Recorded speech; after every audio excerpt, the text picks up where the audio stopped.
ஞானேஸ்வரியில் அத்தியாயம் 18 ஸ்லோகம் 50 தொடர்ச்சி, 2வது நாள் தொடர்ச்சி. அதாவது சுதர்மானுஷ்டானத்தின் நன்மைகளை வர்ணித்துக் கொண்டே வருகிறார் கடந்த 2-3 ஸ்லோகங்களாக. அதனின் தொடர்ச்சியை இப்ப நம்ம பார்க்க போறோம். இப்படிப்பட்ட ஒரு ஸ்திதியில் சத்குருவும் கிடைத்து அவன் முழுமையாக சுதர்மானுஷ்டானத்தை ஃபாலோ செய்து வைராகியத்தை பெற்று அவன் ஞான பிராப்திக்கு ஒரு முழுமையான தகுதி அடைந்திருக்கின்ற அந்த நிலையில் அப்படின்னு அர்த்தம். சரியா? அந்த ஸ்திதியில் சத்குருவும் கிடைத்து அவனுக்கு ஒரு வஞ்சனையும் செய்யாமல் ஞானோபதேசமும் செய்துவிட்டாரேயானால் ஒருவன் உத்தமமான மருந்தை சாப்பிட்ட உடனேயே நோய் தீர்ந்தவனாய் ஆரோக்கியமான ஸ்திதி அடையாமல் அதற்கு கொஞ்சம் கால விளம்பம் ஏற்படுவது போலே சூரியன் உதயமானாலும் மத்தியான வேலை ஏற்படுவதற்கு கொஞ்ச காலம் செல்ல வேண்டியதா இருப்பது போலே நன்றாய் சாரவத்தான பூமியில் ஈரம் ஏற்பட்டு, இதெல்லாம் எதுக்கு சொல்றாருன்னு முதல்ல சொல்லிடுறேன், அப்பதான் ஈஸியா உங்களுக்கு புரியும். அதாவது ஒரு ஃபர்ஸ்ட் சத்குருவின் தயவு கிடைத்த உடனேயே அவன் ஞானி ஆயிடுவான் அப்படின்னு சொன்னாரு. அந்த மாதிரி இருக்கிறது ரொம்ப ரேருன்னு சொன்னாரு.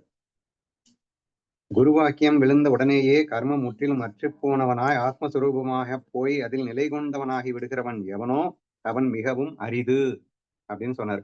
குருவாக்கியம் பட்ட மாத்திரத்துல டப்புன்னு வரணும் அப்படின்னா அது ரொம்ப ஈஸி கிடையாது அப்படிங்கிறத சொல்லியிருந்தாரு. பட் அந்த மாதிரி இருக்கும்போது அத இந்த சுதர்மானுஷ்டானம் அப்படிங்கிறதன் வழியாகத்தான் நம்ம ஸ்டெப் பை ஸ்டெப்பா கொண்டு போயிட்டு நம்ம ஃபைனலா அந்த ஸ்திதியை அடைய முடியும் அப்படிங்கிற விஷயத்த சொல்லியிருந்தாரு. சரியா? அப்போ உத்தமாதிகாரியா இருந்தா பிரச்சனை இல்லை. குருவாக்கியம் காதில் பட்ட மாத்திரத்துல நம்ம குருநாதருக்கு ஞானதேவருக்கு அண்ணா நிவர்த்திநாதர் சொன்ன உடனே டக்குன்னு அவர் ஞானி ஆயிட்டார் இல்லையா? ஸோ அந்த மாதிரி அடைய முடியலைன்னா அதுக்கு எக்ஸாம்பிள் சொல்றாரு. ஸோ கொஞ்சம் கால விளம்பம் ஏற்பட்டாலும் கண்டிப்பாக நீங்க அடைவீர்கள் அப்படிங்கிறதுக்கு தான் இத்தனை எக்ஸாம்பிள். இப்ப அந்த மனசுக்குள்ள வச்சுக்கிட்டு கேளுங்க, உங்களுக்கே புரியும்.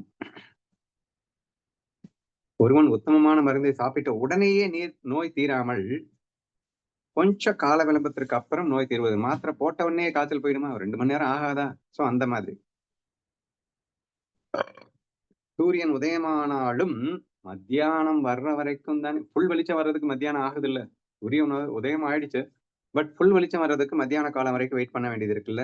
அந்த மாதிரி அப்படின்னு அடுத்த எக்ஸாம்பிள்.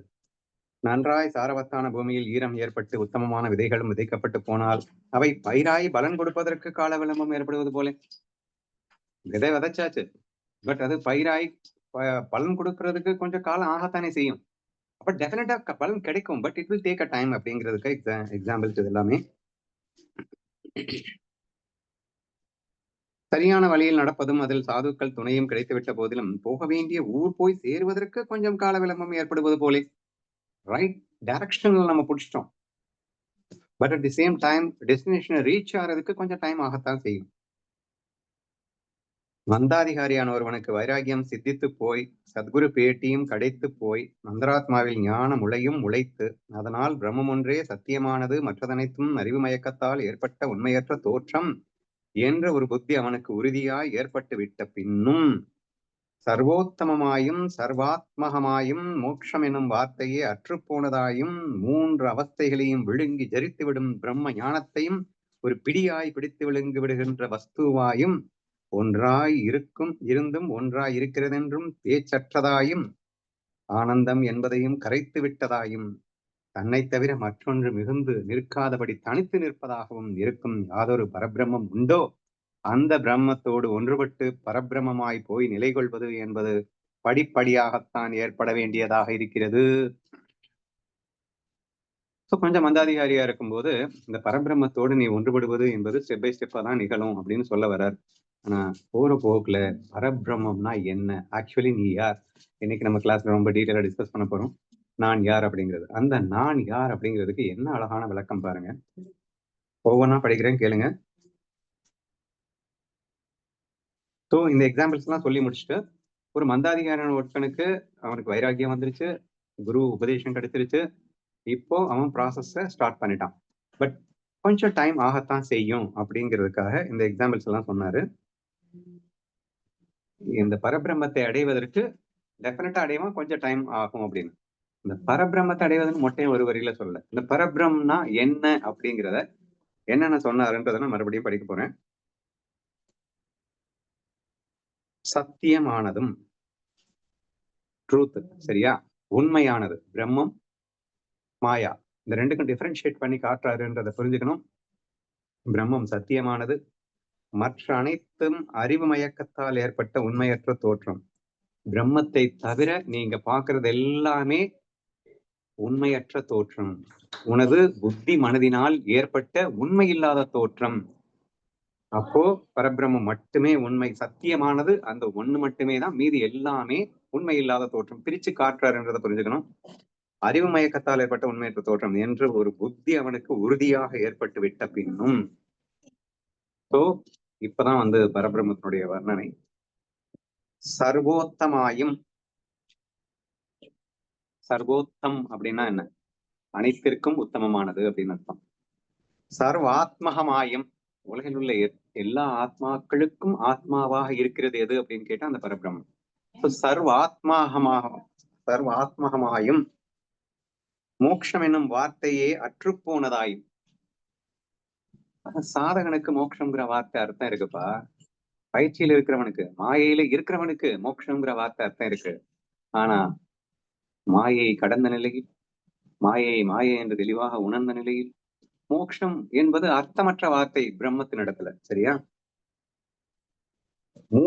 மூன்று அவஸ்தைகளையும் விழுங்கி ஜரித்து விடும் பிரம்ம, மூன்று அவஸ்தைகளையும் விழுங்கி ஜரித்து விடும். அடுத்த பாயிண்ட், ஜாக்கிரதா, ஸ்வப்னா, சுசுப்தி. சரியா? நம்ம அடிக்கடி இதை டிஸ்கஸ் பண்ணியிருக்கோம். அனைத்திற்கும் துரியா அவஸ்தா அப்படின்னு நம்ம சொல்லியிருக்கோம். ஜாக்கிரத்திலையும் அது இருக்கும், ஸ்வப்னத்திலையும் அது இருக்கும், டீப் ஸ்லீப்லையும் அது இருக்கும். எது இருக்குமோ அதுதான் பிரம்மமே தவிர இந்த மூன்று அவஸ்தைகள் பிரம்மம் அல்ல. இந்த மூன்று அவஸ்தைகளிலும் ஏது ஒன்று மறைந்திருக்கின்றதோ அதுவே பிரம்மம் என்று நம்ம ஏற்கனவே ஒரு கிளாஸ்ல பார்த்திருக்கோம்னு நினைக்கிறேன்.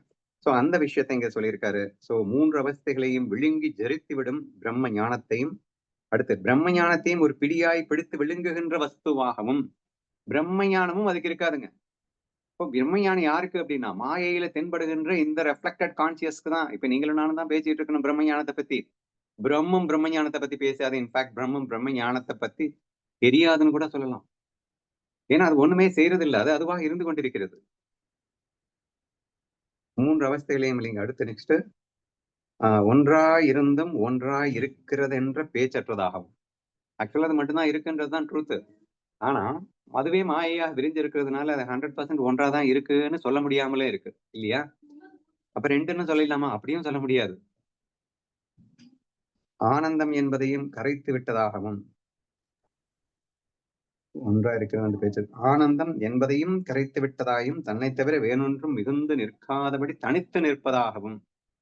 அதான் சொன்னாரு, ஒண்ணுன்னு சொல்ல முடியாது, ஆனா வேறொன்றும் இல்லாமல் தனித்து நிற்பதாகவும். எக்ஸ்ட்ரா பாயிண்ட், இருக்கும் யாதொரு பரபிரமம் உண்டோ அந்த பிரம்மத்தோடு ஒன்றுபட்டு பிரம்மமாக போய்விடுவதற்கு கொஞ்சம் காலமிளம்பம் ஆகலாம்னு சொல்லி முடிச்சிருக்காரு. பசி எடுத்தவன் முன்னால் ஷட்ரோஷபேதமான அன்னம் பரிமாறி வைக்கப்பட்ட போதிலும் அவன் அதை கவளமாக உண்டு கொஞ்சம் கொஞ்சமாக திருப்தி அடைந்து கடைசி கவலத்தை உட்கொண்டபின் பூரண திருப்தியை கடைசியாக அடைய வேண்டியதாக இருப்பது போல். It's very easy example to understand.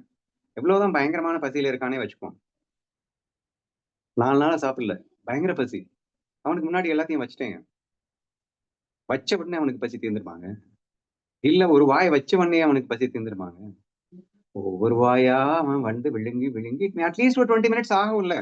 முழுசா சாப்பிட்டு முடிக்கும் போதுதானே அவனுக்கு பசி தீர்ந்ததுன்னு சொல்ல வேண்டியது இருக்கு. So it will take a time, but definitely அவனுக்கு பசி தீர்ந்துடும். அந்த மாதிரி இந்த மந்தாதிகாரிக்கும் டெஃபினட்டா ஞானி ஆயிடுவான், but it take a time அப்படிங்கிறதுக்காக தான் இந்த எக்ஸாம்பிள் எல்லாம் சொல்லிட்டு இருக்காரு.